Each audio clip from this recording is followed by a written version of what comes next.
Hello friends, welcome to my YouTube channel. So today in this video I am going to show you how to turn on swipe typing keyboard in this device. First of all, let me show you what is a swipe typing keyboard. For this, open the notes application. So if you want to type anything, then you can just swipe, okay, through the letters.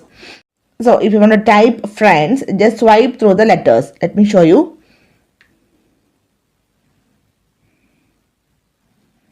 You can see.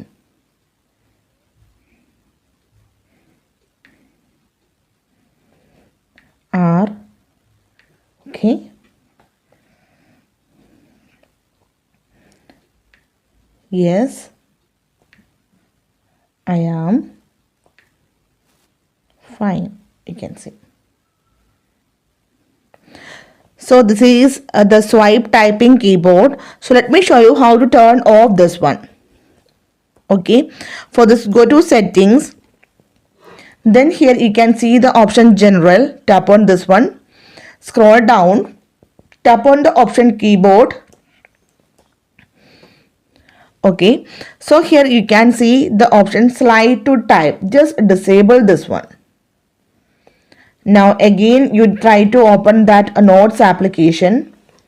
Now try to write anything.